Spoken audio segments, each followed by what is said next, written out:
So I do a number of things. I work as an international consultant, and I design educational and developmental programs looking at creative education and creative approaches to learning and interaction. I also look at things around unconscious bias and forming positive relationships and healthy group dynamics as well. So I design programs for NGOs, charities, schools, colleges and universities as well. Yeah, there's so many questions that I would love to ask you. And let me start first of all with your work with disadvantaged groups of people, because based in Lewisham, Newham, that the East End of London, I know that there's a lot of work that is being done with disadvantaged learners. So how is creativity relevant in that work?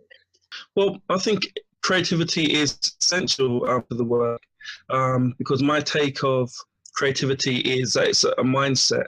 So a lot of people's ideas of creativity are that if you're not artistic or arts based, you have no skill with a pencil or things like that, you're not really creative. But it's actually about a way of thinking, a way of putting things together, and a way of approaching things.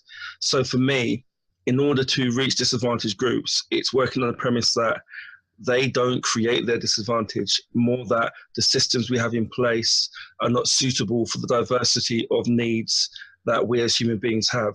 So I look at it in terms of how can we use creative approaches to enable them to access the provision that they couldn't access previously. So that may well be in how things are planned, how things are developed, as well as having creative activities which may be based from a forum theatre perspective or visual art perspective. Do you find in your work that some people that you work with, their networks are not very large compared with others from different parts of the world or different parts of London even, would have huge networks which enables them to access more opportunities because they're, in Pierre Bourdieu's terms, there's more social and cultural capital available to them. I agree with you that the mindset is really important, and it's not just about lack of finance. Sometimes we lack these social connections and the relationships that create the opportunities. Absolutely, I think it's a balance of both. I think actually, for example, a lot of the creative industries or the digital industries, such as things like Apple, Facebook, Google, all these frameworks were formed by small networks which then blossomed. People that knew each other had similar ideas, and then based on working together to generate an idea, they then could cultivate investment, which were partly based on their socioeconomic backgrounds. But I do think it's about having the relationships with people and forming those networks to share that currency. I do think that funding is an issue, and it will continue to be so. But I do believe that the movement needs to be independent of any funding ideas, because I think you need to have an energy and intention enough to mobilize prior to acquiring funding to support it in order for it to come off the ground. There is very little funding for creativity research. There's very little funding, especially during times of austerity, for creativity in education. And from my perspective, I feel that those who are disadvantaged already are further disadvantaged, because those who come from families with a higher level of income, they have access to all these extracurricular activities which inspire the creativity, whereas those who come from low income families, they rely on their education at school. They don't have the rich extracurricular activities which inspire and stimulate them to form these relationships and to think of ideas which will sustain and develop more projects for them. Yeah, no, absolutely. And I think that with the level of budget cuts that have been sweeping across education, a lot of the things which they would have in place, also in terms of emotional and mental support, in terms of things like CAMS, or even education psychologists, or even arts-based practitioners, art therapists, different things that happen for the school or provision, they've been cut. And because the perspective at the moment in education is almost scaling back on and moving more away from the creative approach, it's actually been more of a deficit to all learners, because actually you need that context and those extracurricular which actually need to be more embedded to facilitate those conversations and to set in place those processes and enable those learners who don't kind of fit into the standard curriculum to engage with it. Dedicated, very committed teachers are going that extra mile in their own time, and that can lead to burnout because it's unpaid time. It's time that they're not spending with their families. But because they're so concerned about the enrichment of their students, they're spending so much of their extracurricular time helping to balance that gap, and it's not sustainable. Absolutely, it's not sustainable, and I think that a lot of teachers do go into teaching inspired, but rapidly lose that inspiration, because a lot of the time now most institutions are data driven and almost run more of a corporate style. And in terms of teaching and learning, you don't have the freedom to generate the types of lessons that would actually meet the needs of your learners. So there is that burnout and that lack of inspiration. And I think that if we look outside of the UK, also to Europe, in terms of academic attainment, the countries where it is most high is where the structured academic perspective on learning happens quite later. And actually learning through creativity, learning through play happens for longer. And a lot of places are abolishing a formal classroom structure and looking at more interactive ways of learning and actually continuing that and looking at the curriculum to follow that line. Because most things deemed as academic, that it's just information. The way you process the information is based on how you engage with learning. So the more time you have to creatively cultivate that learning experience, you have that motivation, understanding of how you then journey, and you do actually achieve lifelong learning. That's so true, so interesting. Talmud, you also mentioned your interest in unconscious bias. Now, that intrigues me because in my positioning as a creativity researcher, I'm really interested in exploring this, the notion of who is recognized for being creative and who is ignored.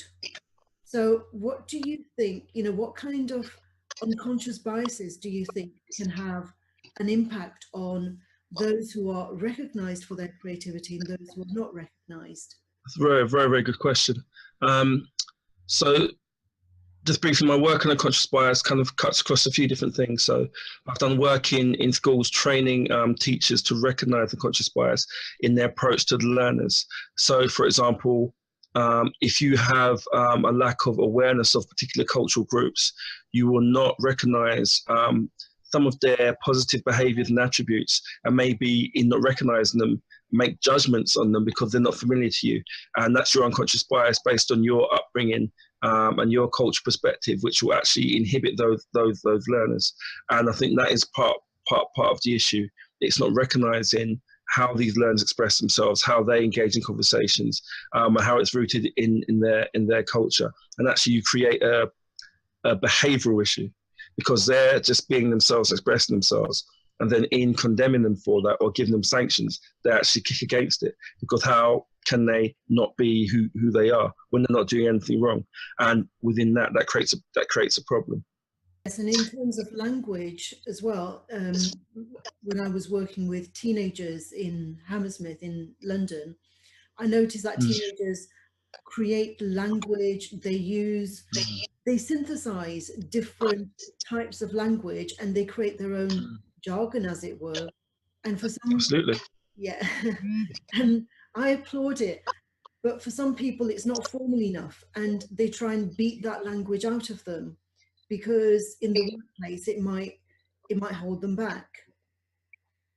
Yeah, I think the first thing is that recognizing that we all have a social language. So the language that we use when we're with colleagues at work is different from the ones we have with our closest friends, and also different from the ones we have with our family.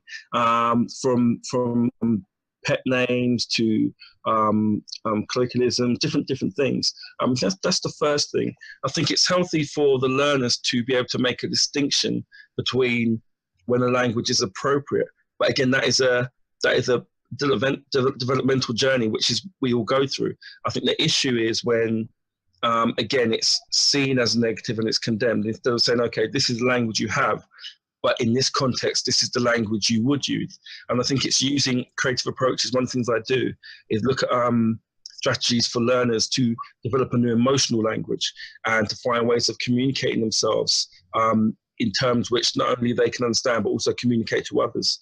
So it's a bit like, I always say, if you're going to another country, to best communicate, you would do your best to learn that language if you're going to be there for some amount of time. So as a young learner, you need to find a language to communicate your feelings and your issues, because you want people to understand you. And in that way, you don't say your social language is wrong. It's just when it doesn't have a place. And it's no judgment on that, but I think it's healthy to journey in that way, and for it not to be seen as something which is negative or shouldn't be used, but actually in the right setting it's appropriate, but in different settings you need a different thing. Yeah, that's so true. And it's about respect at the end of the day, isn't it? It's about trust and respect. And when we have those, when that's the foundation, then we can, if it's critical judgment, it's like making people wrong because they're speaking in a certain way. That's not going to lead to creativity. Whereas when there is respect and trust, and we're then being flexible in the way we use language rather than suppressing it. Exactly. The essence of creativity, I think a human being in its essence is creative, and I think it's the idea of what creativity means needs to be challenged, and its relationship to learning and educational development needs to be challenged. So, for example, creativity is how you structure your day, is juggling what you need to do if you're at home. And you've got to organize your house, your kids, your meals, your shopping, your bills. You are creating strategies and pathways in order to achieve what you need to do. And all those things are different. So you need to think very creatively in order to do that. I think that kind of thinking needs to translate so that it's not, creativity isn't just about a creative artistic process, say dramatically or theatrically or visually. It's actually an approach. I think applying that to a planning process actually opens it up, because what you do need is a place for imagination. And I think most approaches to strategic planning and development follow a particular pathway and can be quite linear. And actually the creativity needs to be embedded in that perspective.